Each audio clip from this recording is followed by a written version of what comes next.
লীলাময় বিগ্রহ। দুঃখ, তাপ, জ্বালা, যন্ত্রণা, হতাশা, বেদনা, কষ্ট সবার মনে কিছু না কিছু আছে। কিন্তু আপনি যদি মন প্রাণ ভরে চৈতন্য মহাপ্রভুর ওই চিত্তপট দর্শন করেন প্রাণ দিয়ে, ক্ষণেকের মধ্যে আপনার মনের মলিনতা চলে গিয়ে আপনি কুশলে কৃষ্ণ প্রেম সরোবরে অবগাহন করত মহানন্দে জীবন যাপন করতে পারবে। তাই গৌর হরি বল। হিমাভ ও মায়েরা, তোমাদের সব থেকে প্রিয় জিনিস কি? সোনা। কিন্তু তোমরা যে সোনাটা পরে আছো না, ওটা পোড়া সোনা। 2 থেকে 3 বার 4 বার 5 বার পোড়ানো হয়ে গেছে। কেন বললাম? সোনার অরিজিনাল কালার হচ্ছে কয়লার মতো কুচকুচে কালো, পোড়ালে ওই রকম হয়। বলছে নাগরী 4 বার 5 বার নয়, লাখবান কাঞ্চন যিনি গোরার উপলাভনী। সোনাকে 1 লক্ষ বার পুড়ালে তার যে রং হয়, তার রংকেও পরাজিত করেছে আমার চৈতন্য মহাপ্রভুর গায়ের রং। তাই গৌর হরি বল। ভো মানে লক্ষ্যবার। দিব্য ছবি। ও মায়েরা, আমরা চিত্রপট চিনি, ফটো চিনি, পিকচার চিনি, ছবি চিনি, কিন্তু দিব্য ছবি কেউ চিনি কি? চিনি না। এবার বলি, ফটো, পিকচার, চিত্রপট, ছবি কতদিন মনে রাখবেন? 5 বছর, 10 বছর, তারপর তো ভুলে যাবে। আর মনে থাকবে? কিন্তু কেউ যদি গুরু তত্ত্ব জ্ঞান নয়ন দিয়ে চৈতন্য মহাপ্রভুর ওই দিব্য রূপ একবার দর্শন করে, 1 জন্ম নয় 7 জন্ম তার হৃদয়ে দিব্য ছবি হয়ে আঁকা থাকবে। 7 জন্ম, বুঝতে পারছো? তাহলে দিব্য ছবি মানে কি? যে ছবিটা তুমি চোখ বন্ধ করলেই দর্শন করতে পারবে, সেটাকে বলা হয় দিব্য ছবি। সেই চৈতন্য মহাপ্রভুকে আমরা প্রণাম জানাই। এইবার চলুন গর্গ সংগীতার যে শ্লোকটি বললাম প্রথম, সেটার ব্যাখ্যা করি। চিরাদ দত্তাং নিজ গুপ্ত বিত্তং। যারা শিক্ষিত সমাজ আছেন তারা একটু ধ্যান দিন। আমি বিত্তংটা 3টে সমাস করে নিচ্ছি বোঝানোর সুবিধার্থে। বিত্তং, উদ্বৃত্তং, নৈবৃত্তং। বিত্তং মানে কর্ম বা কর্তব্য। নৈবৃত্তং আমাদের নিত্য প্রয়োজন কি। আর উদ্বৃত্তং মানে বাঁচিয়ে রাখা। ও মায়েরা, চাল মেপে নিলে 3 মুঠো করে তুলে রাখেন তো? না রাখেন না? রাখেন কি? যে রাখে তার ঘরে লক্ষ্মী থাকে, যে রাখে না লক্ষ্মীও থাকে না। বুঝে নেওয়া গেল? তাকাচ্ছ কি? রাখো। চাল মেপে নিলে 3 মুঠো রাখতে হয়, ওটাকে কি বলে? উদ্বৃত্তং। আরো সহজ করে দিই, আপনারা বিয়ে বাড়িতে খেতে যান তো? প্রথম ব্যাচে কোনোদিনও খেতে বসতে না। কেন? খাবার দেয় কিন্তু একটু টান টান করে দেয়, হ্যাঁ, যাতে শেষে গিয়ে না কম পড়ে যায়। এটাকে বলে উদ্বৃত্তং। আরো সহজ করে দিই, বাবা মার যদি 4টে 5টা ছেলে মেয়ে হয়, বাবা যদি 4 ছেলে মেয়ের জন্য 4টে রাজভোগ আনে, মা কি করে জানে? আধখানা করে 3 জনকে দিয়ে ছোটটার জন্য 2.5টা লুকিয়ে রাখবে। কেন? ছোট ছেলে কিংবা মেয়ে এরা বাবা মার কাছে একটু ভালোবাসা বেশি পায়, একটু আদরে থাকে, তাই না? যে ছোট সে বলতে পারবে। আর কিছু মনে করবেন না, যে ছেলে মেয়েটা খুব আদরে মানুষ হয়, আদরে আদরে ওইটাই শেষে গিয়ে ড্যাশ তৈরি হয়। তাই গৌর হরি বল। বুঝলেন না? বিশ্বপিতার 4 ছেলে, এবার হিসাবটা করুন। সত্য, তেতা, দাপক, কলি। কলি কোন ছেলে? ছোট। অত্যাচারী, অনাচারী, ব্যভিচারী, ভ্রষ্টাচারী, কুলাচারী, চরিত্রহীন, লম্পট হয়ে জন্মালো কলি। বিশ্বপিতা জেনে গিয়েছিলেন আমার ছোট ছেলেটা ডেঞ্জার হবে, এই জন্য সত্য, তেতা, দাপরের নাম দিলেন, কিন্তু আধখানা প্রেম দিলেন না।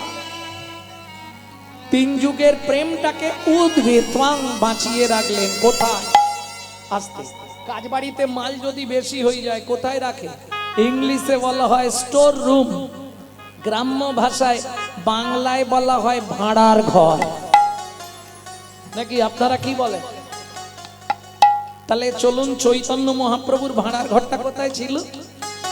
ছিল গোলোকে, এলো এলোকে, ছিল গোলকে এলো এলোকে, ছিল গোলকে এলো এলোকে, ছিল গোলকে এলো এলোকে, এলো গোলকে নাম, পেলো গো হরি নাম, পেলো গো মধুর নাম। ছিল গোলকে এলো এলোকে, ছিল গোলকে এলো এলোকে, গোলকের গোপন প্রেম,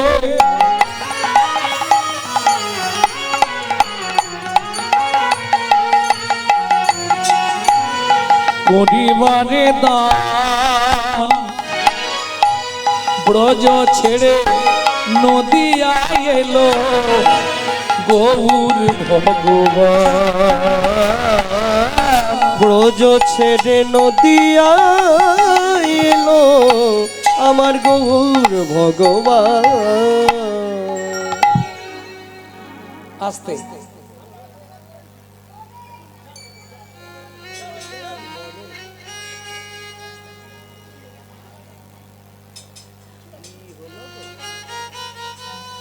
উদ্ভিত্বাং, ও মায়ের ওই তো ওখানটা একজন বসতে পারবে। উদ্ভিত্বাং ক্লিয়ার হলো? বুঝতে না পারলে এক হাত তুলবে না, তাহলে ভাববো বুঝতে পারলো না। উদ্ভিত্বাং মানে বাঁচিয়ে রাখা, ক্লিয়ার হয়েছে? এইবার আসবো নৈবিত্তং। আমাদের নিত্য প্রয়োজন কি? চারটে জিনিস, আহার, বিহার, নিদ্রা, মৈথুন। এখন দুটো বাদ দিলেও চলবে, কিন্তু দুটো কম্পালসারি চাই। আহার নিদ্রা গুছিয়ে খেতে হবে আর মন ভরে ঘুমাতে হবে, তাই না? দিয়ে দেবে এখনই।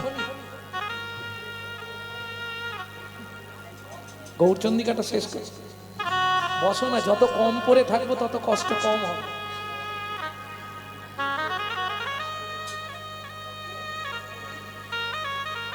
জয় রাধে। তাহলে নৈবেদ্যং, আহার নিদ্রা, দুটো জিনিস প্রয়োজন। ওমা আমরা যে খাদ্য খাবারগুলো খাই, যে যা খাই, কারো খাওয়া নিয়ে আমি বলছি না, তবে মানুষ তুমি তোমার দাঁত দেখে খাবার নির্বাচন করো, এইটুকু বলবো, তাই না? সিংহর দাঁত যেমন সিংহ তেমন খায়, হনুমানের দাঁত যেমন হনুমান তেমন খায়। মানুষ তুমি তোমার দাঁতের ছবিটা দেখে খাবার নির্বাচন করো, এর থেকে বেশি কিছু বলবো না।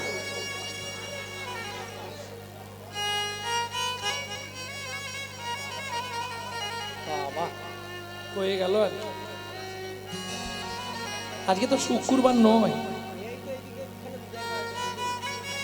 আজকে কি শুক্রবার? তাহলে হাট তো বসে শুক্রবার। প্রেম সে বলো চৈতন্য মহাপ্রভু কি। তাহলে বুঝে নেওয়া গেল নিত্য প্রয়োজন আমাদের কি? আসতে আহার নিদ্রা, তাই তো? কিন্তু আমরা যে খাদ্য খাবারগুলো খাই কার জন্য খাই? দেহের জন্য, দেহটাকে হিষ্টপিষ্ট রাখার জন্য। কিন্তু এই দেহটা যিনি অর্গানাইজ করছেন, সুইচ মারলে কথা বেরোচ্ছে, সুইচ না মারলে বেরোবে না, সুইচ মারলে হাত পা নড়বে, না হলে নড়বে না। তিনি কে? যিনি অর্গানাইজ করেন, যাকে বলা হয় অর্গানাইজার। গীতার ভাষায় যাকে বলা হয়েছে আত্মা রাম। তিনি কিন্তু এই জড়জাগতিক ভাত ডাল তরি তরকারি খায় না, তার খাবার হলো বিশুদ্ধ হরি নামামৃত সুধার রস। এইবার প্রশ্ন হবে বিশুদ্ধ বললাম কেন? জলকে ফিল্টার করলে শুদ্ধ হয়, শুদ্ধকে ফিল্টার করলে পরিশুদ্ধ হয়, পরিশুদ্ধকে ফিল্টার করলে বিশুদ্ধ হয়। হরিনাম শুনলে জীবের কি পাপ ক্ষয় হয়, সংসারে শান্তি আসে। চৈতন্য চরিতামৃতের আদিলীলার প্রথমেই আছে, কেহ বলে নাম শুনিলে হয় রে পাপ ক্ষয়, কেহ বলে নাম শুনিলে থাকে না জমের ভয়। হরিনামের বহু অর্থ দুই মুখ্য মানি, সর্ব অমঙ্গল হরে ইহাই মোরা জানি। তাহলে সংসারের সব অমঙ্গল চলে যাবে, সারা বছর যা পাপ করবে পাপ ক্ষয় হয়ে যাবে। ওমা ডক্টর বিধানচন্দ্র রায় বলতেন, দুধ খেলে শরীরের 32 রকম ভিটামিন জন্মায়, কিন্তু দুধটা যদি বিড়ালের মুখ দেওয়া হয়, ও তো শালা ডিপথেরিয়া হয়ে মরে যাবে। ভিটামিন তো দূরের কথা, মুখ দিয়ে লালা পড়ে পড়ে মরে যাবে। কি হরিনাম শুনলে জীবের কল্যাণ হয় যদি আচারী ভক্ত বৈষ্ণবের মুখের হরি কথা হয়। তাই গৌর হরিবল। অনাচারী ব্যক্তির মুখে হরি কথা শোনা সর্প উচ্ছিষ্ট সমদুগ্ধ, সাপের এঠো করা দুধ খেলে যেমন তোমার ভেতর গিয়ে বিষক্রিয়া করবে, অনাচারী ব্যক্তি যারা আচরণশীল নয়, অখাদ্য কুখাদ্য খায়, আবার হরিনাম করে, তাদের মুখে হরিনাম শোনা মানে ব্যাড রিয়াকশন হবে। সারা রাত হরিনাম শুনবে আর সকালে গিয়েই মারামারি বাঁধবে ঘরে, শাশুড়ির সঙ্গে বৌমার চলবে ফাটাফাটি। বুঝে নেওয়া গেল। যখন চৈতন্য চরিতামৃত লিখছেন কৃষ্ণদাস কবিরাজ গোস্বামী ঠাকুর মহাশয়, তখন তার বয়স ৮০ বছর। থরথর করছে, লিখতে পারছি না। মহাপ্রভু বলছে, কৃষ্ণদাস আদি লীলায় ৬টা লাইন লিখে দাও মোটা কালি দিয়ে, জীবের নৈতিক কর্তব্য। ৬টা লাইন বলে দিই, এটা আপনার মৃত্যুর আগে পর্যন্ত এই ৬টা লাইন মুখস্থ করে রাখুন, কাজে লাগবে। মহাপ্রভুর আদেশ, কি আদেশ দিলেন? সাথে পাঁচে মিলি নিজ দাঁড়েতে বসিয়া, সাথে পাঁচে মিলি নিজ দাঁড়িতে বসিয়া, কীর্তন করো সবে করতালি দিয়া, কীর্তন করহ সবে করতালি দিয়া। ও প্রভু কি গাইব? ১৬ নাম ৩২ অক্ষর হয় মহামন্ত্র, ১৬ নাম ৩২ অক্ষর হয় মহামন্ত্র, যাইয়া গৃহেতে জপ হইয়া স্বতন্ত্র, যাইয়া গৃহেতে জপ হইয়া স্বতন্ত্র। আচ্ছা প্রভু কোন নিয়ম আছে? মহাপ্রভু বললেন কোন নিয়ম নাই, খাইতে শুইতে নাম লবে যথা তথা, খাইতে শুইতে নাম লবে যথা তথা, স্থান কাল পাত্র নাই নিয়ম বিধি তথা। স্থান কাল পাত্র নাই নিয়ম বিধি তথা। ও মায়েরা, সব কথা তো মুখে বলা যাবে না, কিছু আকার ইঙ্গিতে দেখিয়ে দিচ্ছি, বুঝে নেবে না। সময় পেলেই গাইবে, সময় পেলেই গাইবে, সময় পেলেই গাইবে, সময় পেলেই গাইবে, সময় পেলেই গাইবে, সময় পেলেই গাইবে, কাম কামনা দূরে যাবে, সময় পেলেই গাইবে, কাম কামনা দূরে যাবে, সময় পেলেই গাইবে, কামনা দূরে যাবে। প্রেমানন্দের উদয় হরি, দূরে যাবে, প্রেমানন্দের উদয় হবে, কাম কামনা দূরে যাবে, প্রেমানন্দের উদয় হবে, কাম কামনা দূরে যাবে, সময় পেলেই গাইবে। সময় পেলেই গাইবে। বুঝে নেওয়া গেল। ভক্তমণ্ডলী ভক্তিমতী মায়েরা একটু বুঝতে পারলেই হবে। তাহলে নৈবিত্তং আমাদের নিত্য প্রয়োজন কি বলে দিলাম, ব্যাস। বাকি আছে বিত্বাং, আর একটা বলবো। বিত্তং মানে কর্ম বা কর্তব্য, কিং কর্তব্য বিমূঢ়।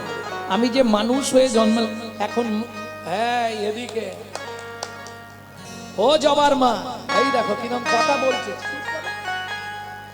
আরে হরি নাম শুনতে এসে কথা,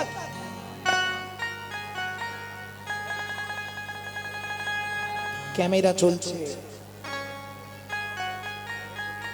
ভক্তমণ্ডলী ভক্তিমতী মায়েরা, তাহলে উদ্বৃত্তাং নৈবৃত্তাং ক্লিয়ার হলো। বৃত্তং, বৃত্তি মানে কর্ম বা কর্তব্য। প্রথম বলি, যারা এটা ভাবেন খুব ভুল, বাড়িতে শ্বশুর শাশুড়িকে ভাত দেবো না, মন্দিরে গিয়ে মাথা কুড়বো, ঠাকুর দেখা দাও ঠাকুর দেখা দাও, বাপের ঠাকুর ডাকলেই চলে আসবে, কোনো লাভ নেই। এক, সংসার মাঝারে আকারো সাকারে মাতা পিতা তব দেব দেবী, মাতা পিতা ধন চিনল না যে জন, সে কেন বলো ভাবে জনম ধরি। সকালবেলা উঠে নিজের মা বাবাকে প্রণাম করলে ৩৩ কোটি দেবতাকে প্রণাম করা হয়ে যায়। প্রেম সে বলো চৈতন্য মহাপ্রভু কি জয়। এগুলো মহাপ্রভুর আদেশ, আমার না। বুঝে নেওয়া গেল। ভক্তমণ্ডলী ভক্তিমতী মায়েরা, তাহলে কিং কর্তব্য বিমূঢ়। এখন মায়েরা বলবে, বাবা তুমি তো লোকের বাড়ি যাও, খাও দাও ঘুমাও হরিনাম গাও, আমাদের সংসারে কত কাজ। এটা ঠিক, মায়েদের কাজ অনেক বেশি। ওমা আমাদের সংসার আছে। আচ্ছা, পশুদেরও তো সংসার আছে, নেই? কুকুরও ভাত খায়, মানুষও ভাত খায়। কুকুরও ঘুমায়, মানুষও ঘুমায়।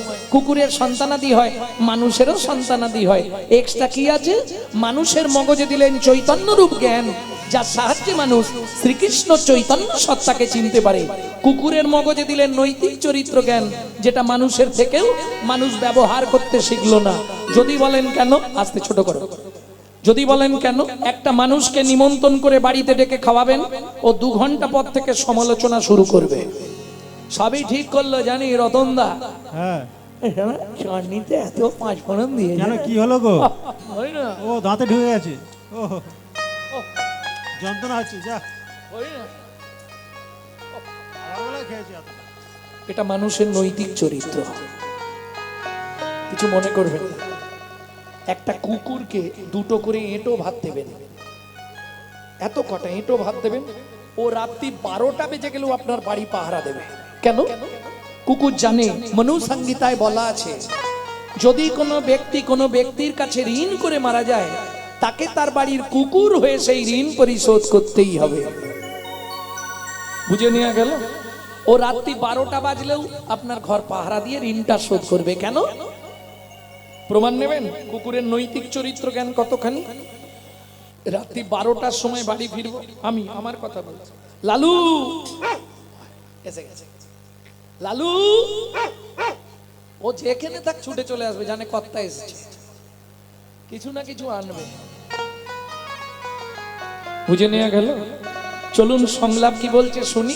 ইউটিউবে আপনারা শোনেন কাটা কাটা, আজকে পুরোটা একসঙ্গে বলে দিই।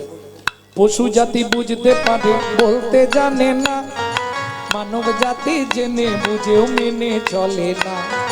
মানব জাতি জেনে বুঝেও মেনে চলে না। ভদ্রবেশে ঘুরলে দেশে মানুষ বলে না, মানুষ বলবো যেদিন জাগবে জ্ঞানের চেতনা। মানুষ বলবো যেদিন জাগবে জ্ঞানের চেতনা। নিজের আশা ভুগে মরে নিজের কর্ম দোষে, বাবা মাকে তাড়িয়ে দিয়ে কুকুর কিনে পোষে। বাবা মাকে তাড়িয়ে দিয়ে কুকুর কিনে পোষে। পৃথিবীতে এমন অনেক মানুষ আছে ভাই, মানুষের মতোই দেখতে মনুষ্যত্ব নাই। মানুষের মতোই দেখতে মনুষ্যত্ব নাই। মানুষ নয়, মনুষ্যত্ব ছাড়া হোক না যত জ্ঞান বুদ্ধি বিবেকেতে বাড়া। ধনে আর মানে বড় বড় সেই নয়, কৃষ্ণ প্রেম যার অন্তরে, কৃষ্ণ প্রেমে যার অন্তরে তারে মানুষ করে। কৃষ্ণ প্রেমে যার অন্তরে তারে মানুষ করে। বুঝে নেওয়া গেল? তাহলে নৈবিত্তং ক্লিয়ার, বিত্তং কর্ম বা কর্তব্য। আস্তে কি কর্তব্য করব? ভগবানের কাছে কি বলবো? ভগবান, এ জন্মে যা হয়েছে হয়েছে, পরে জন্মে আমাকে বড়লোক বাড়ির বউ করে দিও। হ্যাঁ, হরি বল। কি হলো? বলবো এটা? এটা চাইবো কি? কি চাইবো? আবার যদি আসি দয়া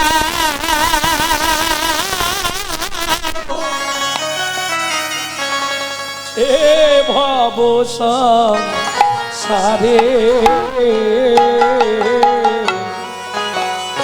কি দেবে?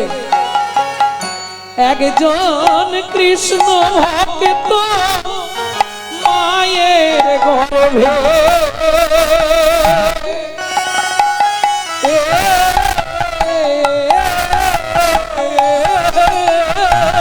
হরি বল। জন্ম দিও মোরে। আবার যদি আসি দয়া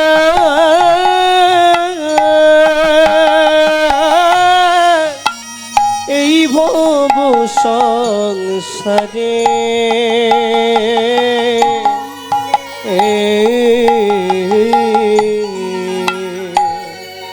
একজন কৃষ্ণ ভক্ত মায়ের গর্ভে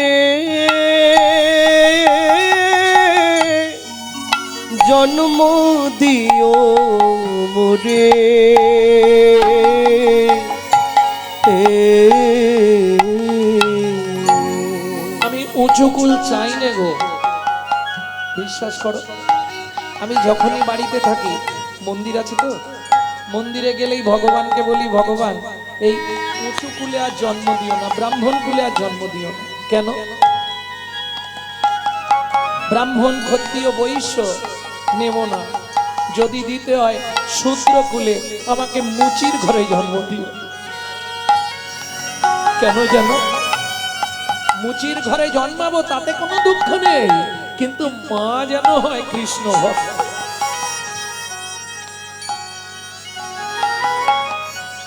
আমি মুচি হইয়া হরি বল।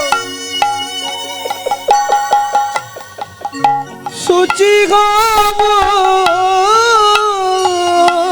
আমি মুচি হইয়া সুচি গব গাইব তোমার না,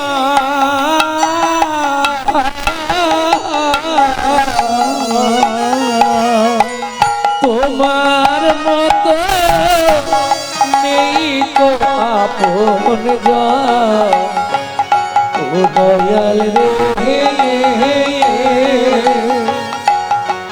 তোমার মতো নেই কো আপন জন,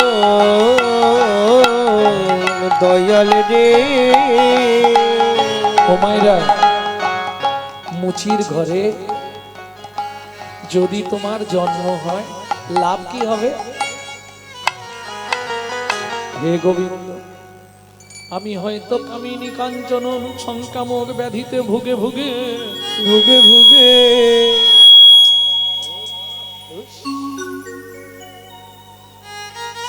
আমি যদি সংসারের চাপে তোমায় ডাকতেও ভুলে যাই, তোমায় ডাকতেও ভুলে যা। কৃষ্ণ ভক্ত মায়ের গর্ভে জন্ম নিলে কি লাভ হবে জানো? আমি নিত্য নিত্য প্রসাদ পাবো, নিত্য নিত্য প্রসাদ পাবো, আমি প্রসাদ পেয়ে উদ্ধার, নিত্য নিত্য প্রসাদ পাবো, প্রসাদ পেয়ে উদ্ধার হব, নিত্য নিত্য প্রসাদ পাবো, প্রসাদ পেলে উদ্ধার হব, নিত্য নিত্য প্রসাদ পাবো, প্রসাদ পেয়ে উদ্ধার হব, নিত্য নিত্য প্রসাদ পাবো, প্রসাদ পেলে উদ্ধার হব, নিত্য নিত্য প্রসাদ পাবো, প্রসাদ পেয়ে উদ্ধার হব, নিত্য নিত্য প্রসাদ পাবো, প্রসাদ পেলে উদ্ধার হব, নিত্য নিত্য প্রসাদ পাবো। আমার এমনি জনম অমনি গেল, এমনি জনম অমনি গেল,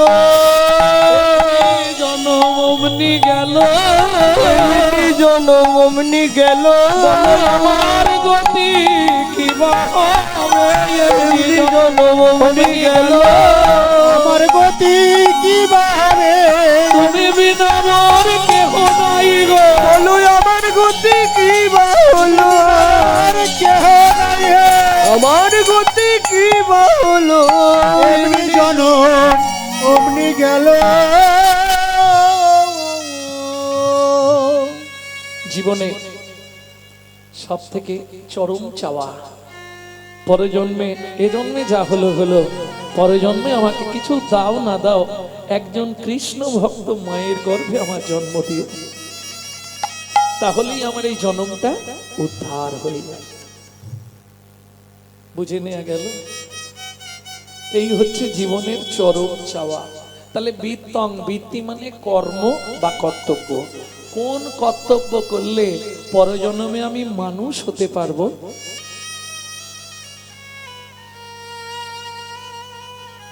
তাই না? বাবা বলবে ডাক্তার হ, মা বলবে ইঞ্জিনিয়ার হ, দিদি বলবে তুই কলেজের প্রফেসর হ। কৃষ্ণ ভক্তের কাছে গিয়ে যখন বলবে, সে বলবে বাবা কিছু হওয়ার দরকার নেই, তুই মানুষ হ।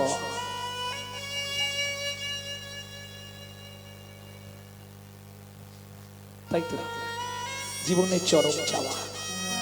তাহলে বৃত্তি মানে কর্ম বা কর্তব্য, কিং কর্তব্য বিমূঢ়। আমি বলছি নি মা যে তোমরা মালা তিলক করে রাস্তায় রাস্তায় ঘোরো, পারবে না, কারণ কলিযুগ। হঠাৎ করে যদি তুমি মালা তিলক করো, গোটা পাড়ায় সমালোচনা ঝড় বয়ে যাবে, দেখেছিস? হারানের বউ আবার ভক্ত হয়ে গেল, আর বলবেন না গো। নিজে করবে না, কিন্তু কেউ করলে তার পিছনে খাঁচি দিতে ছাড়বে না। তাই গৌর হরি। এই যে এটা তো বারোয়ারি অনুষ্ঠান, আমি যদিও এখানে প্রথম এলাম, এই দিকটাতেই আমি আসি, তা যাই হোক, কিন্তু দেখবেন অনুষ্ঠান মিটে গেলে 1 সপ্তাহ থেকে 15 দিনের মধ্যেই সমালোচনার আসর বসবে। ওরা কি এমনি কমিটিতে আছে? কত ইনকাম জানিস? হ্যাঁ, নিজে তা তুই শালা এসে কর না, করবো না, কিন্তু খাঁচি দিতে ছাড়ব। আর আজকে এই জন্যই হিন্দু ধর্মের এই হাল। আজকে দেখুন, যত দিন যাচ্ছে হিন্দু ধর্ম নিম্নগতি হচ্ছে, ঊর্ধ্বগতি হচ্ছে কি? ইসলাম ধর্ম বরঞ্চ অনেক ঊর্ধ্বগতিতে চলে যাচ্ছে। কেন? তাদের যে একতা আছে, তারা এই বললে 50 জন আসে, আর আমাদের এই বললে পিছন ঘুরে দেখবে মায়ের পেটের ভাইও দাঁড়িয়ে নেই, সেও পালিয়ে গেছে। আজকে একটা মুসলমানের সঙ্গে মুসলমানের সাক্ষাৎ হলে তারা আল্লাহ দোহাই দিয়ে তবে কথা শুরু করে, সালাম আলাইকুম, ওয়ালাইকুম সালাম বলে না। আমাদের দেখালে ভোলা কোথা গেলি, এদিকে একটা বিড়ি দে তো। লজ্জা করে না হিন্দু জাতির কলঙ্কগুলো? ও মায়েরা, আজ হয়তো শুনতে কথাগুলো অনেকের গায়ে বাঁধছে। চলে যান মায়াপুরে, গিয়ে দেখে আসুন, তারা বিদেশ থেকে এসেছে, তারা বিদেশ থেকে এসে আমাদের ধর্ম নিয়ে নাড়াচাড়া মেরে খাচ্ছে, ওটা আমাদের বাপের সম্পত্তি। এখনো ভালো করে হরে কৃষ্ণ বলতে পারে না, হরে কৃষ্ণা করছে।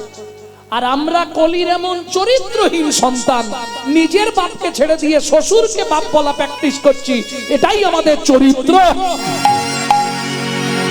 যদি বলেন কেন এ কথা বললাম, বলবো দু একটা কথা। কদিন আগে 25শে ডিসেম্বর বড়দিন গেছিল, তাই তো? কার বাড়ি কেক আসেনে হাত তোলো।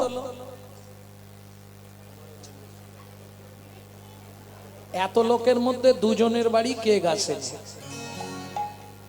আমাকে ফোন করতে পারতে, কেক পাঠাতাম।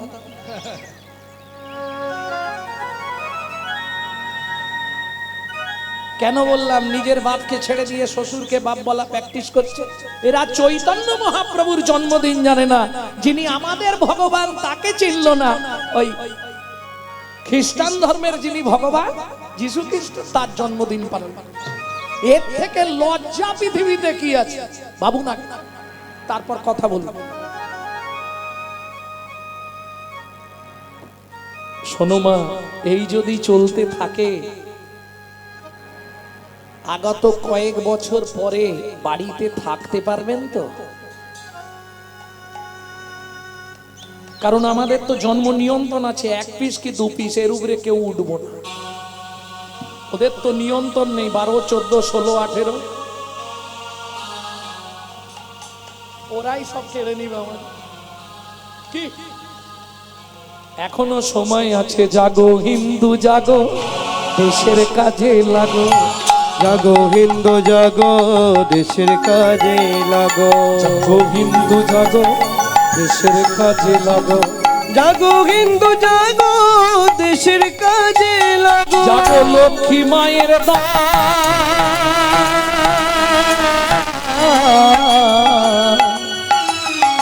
তোমরা না জাগিলে হবে দেশের মঙ্গল। জাগো হিন্দু জাগো, দেশের কাজে লাগো। দেশের কাজে লাগো। তাহলে বিত্তং যখনই সময় পাবেন, কিচ্ছু করার দরকার নেই। 20,000 30,000 টাকা দিয়ে মোবাইলগুলো কিনেছেন, ভালো কাজে লাগান। ওই পরের বইয়ের নাম করে নিজের এটা নষ্ট করবেন না। ফোন এলেই হ্যালো হ্যালো হ্যালো, কার নাম? যে মোবাইল সৃষ্টি করেছিল তার প্রেমিকার নাম ছিল হ্যালো। হ্যাঁ, হাসছে দেখো, জবান মা হেসে উল্টে যাচ্ছে। কেন ফোনটা ধরে বলা যায় না হরে কৃষ্ণ? 2-5 দিন খেসা করবে, সে তোমার যদি দিদি হয়, বোন হয়, মাসি হয়, সেও বলবে কি রে তুই কি আবার হরি ভক্ত বলি নাকি রে। বলছে বলছে হস্তি চলতি বাজার মে তো কুত্তা ভক্তি হাজার মে। হাতি যখন বাজার দিয়ে যায় অনেক কুকুর ঘেউ ঘেউ করে, হাতি কোনো দিকে তাকায় কি? তোরা যে যা বলিস ভাই, আমার সোনার হরিণ চাই। কে কি বললো, কে কি দেখলো, কে কি করলো দেখার দরকার নেই। এইটা তোমাকে করতে হবে। যার সঙ্গে দেখাবে হরে কৃষ্ণ, যদি বলে কথা বলবো, না হলে বলবো না। বন্ধু তুমি থাকো থাকো যাও। লোচন দাস ঠাকুর বলছে না, যে দেশে নিতাই নাই সে দেশে না যাব, নিতাই বিমুখ জনার মুখ না হেরিব। আত্মীয় কারা? যে আমার নিতাই ভালোবাসে, যে আমার গৌর ভালোবাসে, সে আমার প্রাণের প্রিয় আত্মীয়। বাকি জড় জাগতিক কে কাকে ভালোবাসলো, ওরা আমার আত্মীয় নয়, ওরা অভিনয়। অভিনয় বোঝো? এই শোনো, আরো একটা কথা বলে দিই। এই নাটকে যে তোমার স্বামী, আগের নাটকে ভূপেনের মায়ের স্বামী ছিল, আবার পরের নাটকে বাদলের মায়ের স্বামী হবে। এ তো অভিনয়। গেলেই গিন্নুমে ড্রেস খুলে নিয়ে আবার ড্রেস পটিয়ে পাঠিয়ে দিল। ও প্রকৃত তোমার স্বামী নয়। প্রকৃত তোমার স্বামী অনাদির আদি গোবিন্দম, সর্ব কারণের কারণ। ভালো যদি বাঁচতে হয় তাকে ভালোবাসো। এ যতদিন নারীর যৌবন ততদিন স্বামীর ভালোবাসা। তারপরে যেটা থাকে রান্না করে দেয়া, বাসন মেজে দেয়া, কাপড় কেচে দেয়া, বাটনা বেটে দেয়া। যেই তুমি অকেজ হয়ে যাবে, মরলেও দেখতে পাই আর একটা বিয়ে করে। একই সিস্টেম পুরুষদের ক্ষেত্রে। দিতে পারলেই সবাই ভালো, না দিলেই বদন কালো। পুরুষের কতদিন পকেটে পয়সা, যত পয়সা শেষ। তারপরে ওই 3 তলা বাড়ি, তোমার থাকার জায়গা সিঁড়ির নিচে। বৌমা দুটো ভাত দাও না মা। শুকুনের মতো টেকে বসে থাকতে হবে, কখন বৌমা দুটো খাবার দেয়। এটা কি জীবন? কদিন রহিবে ভব মাঝে, আজ আছি কাল থাকবো কিনা গ্যারেন্টি আছে? অবিলম্বে করো যাহা করিবা, পরের কথায় কি আসে যায়, মিছে দাগা তুমি পেও না। যার মুখে ভাই হরি কথা না, তার কাছে তুমি যেও না। বুঝে নেওয়া গেল অনাগরী। তাহলে মহাপ্রভু কি করতে বললেন? হরিনাম করো জীবার সব মিছে, পালাইবার পদ নাই, জম আছে পিছে, জম আছে পিছে। দাতা শিরোমণি গোরা বিশ্বম্ভরা, দাতা শিরোমণি গোরা। দাতার শিরোমণি গোরা, পদাবলিতে ফিরে না। দাতার শিরোমণি মানে, শিরোমণি মানে কি? সবার ওপরে। দাতার শিরোমণি। সত্যযুগে বড় দাতা কে ছিল?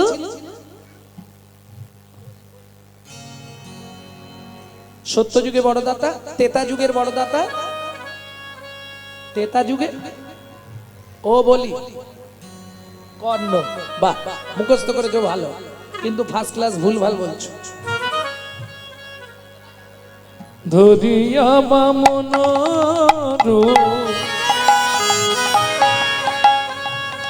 ভুলাইলে বলিব,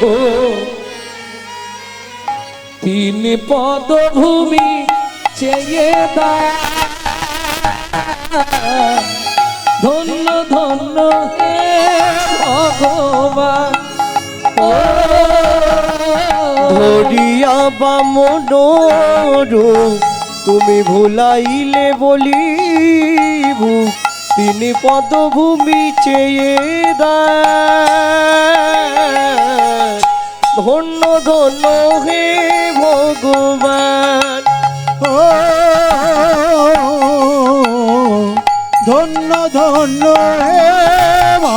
ভগবান বিশ্বামিত্র রূপ ধরি হরিশ্চন্দ্র পরীক্ষা করি দিলে তারে ভিখারি রবে ধন্য ধন্য হে ঋষিকেশ ও বিশ্বামিত্র রূপ ধরি। তাহলে সত্য যুগে বড়দাতা বলি মহারাজ, তেতা যুগের বড়দাতা রাজা হরিশ্চন্দ্র, দাপরের বড়দাতা দানবীর কর্ণ। কিন্তু এদের কাছে ভগবানকে ছদ্মবেশে যেতে হয়েছে, তো হাত পাততে হয়েছে, তবে দিয়েছে। না চাইলে পৃথিবীতে কেউ দেয়নি। ও মায়েরা, তোমাদের আপনজন সব থেকে প্রিয়জন এখন স্বামী, সকালে উঠেই মান্ডিল দিয়ে দেয় তো, এই না জবার মা ইচ্ছা মতো খরচা করো বলে বলে কি বলবো দাদা, 7 বার চাইলে একবার দেয়, যদি 2000 চাই 500 দিয়ে বলে এখন ম্যানেজ করো পরে দেবো। তাহলে না চাইলে কেউ দেবে না। কি গো, স্নান করলেই ভাত বেড়ে দেয়? বসে বলতে হবে, কই রে কই গো শুনছো, এ দুটো খেতে দাও না গো, কতক্ষণ বসে থাকো। না চাইলে পৃথিবীতে কেউ দেবে না, একমাত্র চৈতন্য মহাপ্রভু না চাইতে অখিল ভুবন ভরি জনে জানে। না চাহিতে অখিল ভুবন ভরি জনে জনে যাচি দে অল প্রেম ধন রে। একমাত্র চৈতন্য মহাপ্রভু, এটা ছোট দাস টুসি গান। না চাইতে অখিল ভুবন ভরি জনে জনে যাচি দে অল প্রেম। এই প্রসঙ্গে এই প্রসঙ্গে বিশ্বকবির একটা ভালো গান আছে, জানেন? না চাইলে যাবে পাওয়া যায়, না চাইলে যাবে পাওয়া যায়, সুখিতে গেলে আসে হাতে দিবসে সে ধন হারাইয়েছি আমি, পেয়েছি আধার রাতে। সখী না চাহিলে যারে পাওয়া যায়। কত হলো এখন? কত? 70? বেশি? 75? 80? 77?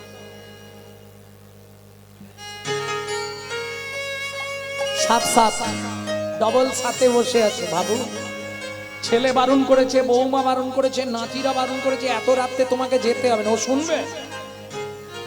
কানে খালি খোলের আওয়াজটা গেলে হয়, দেখতে না পেলে হার কিন গেলে হলেও চলে আসে। কেন? হাম কমলি কো ছোড়েগা তো কমলি হামকো ছোড়েগা নেই। এই হরি নামের নেশা এমন এক নেশা, আপনার ভেতর যদি একবার ঢুকে যায়, আস্তে আস্তে আপনার গোষ্ঠীটাকে টানতে শুরু করবে। হ্যাঁ, জীবনে ছাড়তে পারবেন না। বুঝলেন না কথাটা? মানে এক ভদ্রলোক হরি নাম করে, বুঝলেন? পাড়ার ছেলেরা বলছে, দাদু এই পৌষ মাসের কনকনে ঠান্ডা, এত কষ্ট ভোগ করছো, যার নাম করছো তাকে একটা কম্বল দিতে বলতে পারো না? তা ভদ্রলোক কাকে বলবে? এখন ভগবানের কাছে প্রত্যেক দিন কে যায়? একজন যায় আসে, সে হচ্ছে পতিত পাবনী মা গঙ্গা। ভাটায় চলে যায়, জোয়ারে চলে আসে। ভগবানের চরণ ঘেমে তো গঙ্গার উৎপত্তি। গঙ্গোত্রী নাম ভীমাবাহের গোমুখ থেকে গঙ্গা, আর সেখানেই তো ভগবানের চরণ। ওকেই বলি, মা গঙ্গা গিয়ে ভগবানকে বলিস না একটা কম্বল দিতে। এবার পরের দিন যে সময় জোয়ার আসবে, ও গিয়ে পাটি ওই হরিনাম করছে আর দাঁড়িয়ে দাঁড়িয়ে দেখছে কম্বল পাঠিয়েছে কিনা। কিরম পোকা লোক দেখো, গঙ্গার জলে কম্বল ভেসে আসবে। ও মা, ভগবানের যা ইচ্ছা তাই, একদম বান্ডিল করা কালো একটা বান্ডিল ভেসে আসছে। ও পাটি কত্তালটা রেখে আর ঝোলাটা রেখে ঝাঁপ দিয়ে পড়েছে, একদম সাঁতুরে গিয়ে কম্বলকে পাঁজা করে ধরেছে। আর কম্বলও অনেকক্ষণ পরে মানুষ পেয়েছে, সেও পাঁজা করে ধরেছে। যেই পিঠে নখ ঢুকে গেছে লাগছে, তখন চোখ খুলে দেখে কম্বল নয়, কালো রঙের ভল্লুক। এবার কি করবে? ছাড় ছাড়, এ তো ছেড়ে দিয়েছে, সে ছাড়বে? हम कमली को छोड़ेगा तो कमली हमको छोड़ेगा नहीं। আমি হরি নাম ছাড়তে চাইলে কি হবে? হরি নাম যদি একবার তোমায় ধরে ফেলে, জন্ম জন্মান্তর ছাড়বে না। তাই গৌর হরি বল। বিশ্বকবিকে প্রণাম করি, তার গানের মধ্যে যে কি মাধুর্য, এইগুলো নিয়ে আমি খুব ভাবি রাত্রি 2টো, 2:30, 3টে পর্যন্ত, যে বিশ্বকবি তুমি চৈতন্য মহাপ্রভুকে নিয়েও ভেবেছো। রবীন্দ্রনাথ কিন্তু অনেক পদাবলী লিখেছে ছদ্ম নাম নিয়ে, ভানু সিংহের পদাবলী। তাহলে দিবসে সে ধন হারালাম, যৌবন থাকতে ভগবানের কাছে কেউ যায়নি। যখন ছেলের গালাগালি, বৌমা এক থালা ভাত দেয়, এক ঝোড়া কথা শোনায়, তখন মন্দির দেখলেই চোখের জল ফেলি। তখন তো সামনের পার্টি আউট, ভগবান আমাকে তোলে নাও ঠাকুর, আমাকে তোলে নাও, আর বাচ্চেনি আমাকে তোলে নাও ঠাকুর। বিশ্বকবি দ্বিতীয় লাইনে পরিষ্কার করে দিলেন, বুড়ো বয়সে ভগবানের কাছে গিয়ে কি করবি? মোবাইলটা রাখো না, সবসময় মোবাইল ঘাঁটতে হবে। এই 2-3টে জিনিসে শুধু ও বলেও নয়, আমি ওদিকেও লক্ষ্য করছি, অনেকগুলো বসেছে, অভ্যাস, হাত চলে যাবে ওখানে টিপতে। কেন? 2-3টে জিনিসে তো সমাজটাকে ধ্বংস করলো। দাদাদের খেয়ে নিল বিবিতে, আর সারা দুনিয়াটাকে খেয়ে নিল মোবাইল আর টিভিতে। তাহলে যখন যৌবন ছিল গেলাম না, বুড়ো বয়সে গেলাম, লাভ কি হবে? বিশ্বকবি দ্বিতীয় কলিতে পরিষ্কার লিখে দিলেন, বুড়ো বয়সে গিয়ে কিচ্ছু করে লাভ নেই, হরি বলতে হবে, হবিবল হবিবল করবে। কি হবে?